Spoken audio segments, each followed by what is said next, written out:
ഞങ്ങൾ അനുസരിക്കുന്നു എന്ന് അവർ പറയും, അഥവാ സത്യനിഷേധികൾ പറയും. താങ്കളുടെ അടുത്തു നിന്നും വിട്ടുപോയാലോ? അവരിൽ ഒരു വിഭാഗം ആളുകൾ താങ്കൾ പറഞ്ഞതിന് നേരെ ഘടകവിരുദ്ധമായ നടപടികളെടുക്കാൻ രാത്രി ഇരുന്ന് ഗൂഢാലോചന നടത്തും. അവർ നടത്തുന്ന ഗൂഢാലോചന അള്ളാഹു രേഖപ്പെടുത്തുന്നുണ്ട്.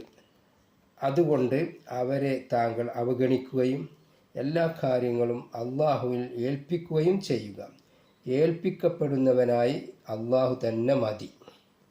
വിശുദ്ധ ഖുർആനിലെ 4-ാമത്തെ അധ്യായത്തിൽ 81-ാമത്തെ ആയത്തിൽ അങ്ങനെ കാണാം. വിശ്വസിച്ചവരെ, അള്ളാഹു നിങ്ങൾക്ക് ചെയ്തു തന്ന അനുഗ്രഹം ഓർക്കുവീൻ.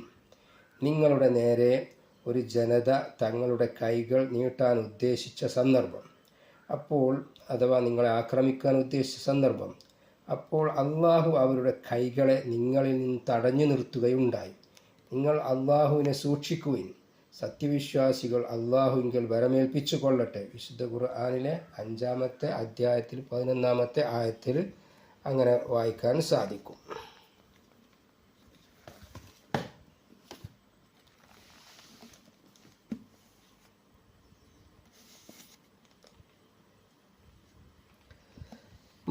മതഭക്തിയോടെ ജീവിക്കുന്നവരെ, പിശാചിൽ നിന്നുള്ള എന്തെങ്കിലും ദുർബോധനം ബാധിച്ചാൽ അവർ അള്ളാഹുവിനെ ഓർക്കുക തന്നെ ചെയ്യും.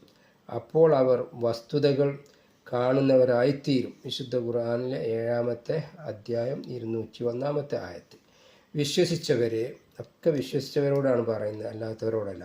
വിശ്വസിച്ചവരെ, നിങ്ങൾ അള്ളാഹുവിനെ സൂക്ഷിക്കുകയും അവനിലേക്ക് അടുപ്പിക്കുന്ന മാർഗം അന്വേഷിക്കുകയും അവൻ്റെ മാർഗത്തിൽ പോരാടുകയും ചെയ്യുവിൻ. നിങ്ങൾ വിജയികളാകാൻ വേണ്ടിയാണ് അങ്ങനെ പറയുന്നത്.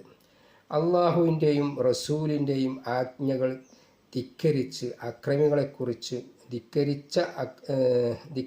അക്രമികളെക്കുറിച്ച് പറഞ്ഞതിനു ശേഷം സത്യവിശ്വാസികൾ അനുവർത്തിക്കേണ്ട നിലപാട് വിശദീകരിക്കുകയാണ്. വിജയം നേടുന്നതിന് 3 കാര്യങ്ങളാണ് ഇവിടെ നിർദ്ദേശിച്ചിരിക്കുന്നത്. 1. അള്ളാഹുവിനെ സൂക്ഷിക്കുക, അതായത് അള്ളാഹു നിരോധിച്ച എല്ലാ കാര്യങ്ങളും വർജിക്കുക. 2. അള്ളാഹുവിലേക്ക് എത്തിക്കുന്ന മാർഗം തേടുക, അതായത് അവനെ അനുസരിക്കുകയും സൽക്കർമ്മങ്ങൾ അനുഷ്ഠിക്കുകയും ചെയ്യുക. 3. അള്ളാഹുവിൻ്റെ മാർഗത്തിൽ പോരാടുക. വളരെ വ്യാപകമായ അർത്ഥമാണ് ഇതിനുള്ളത്.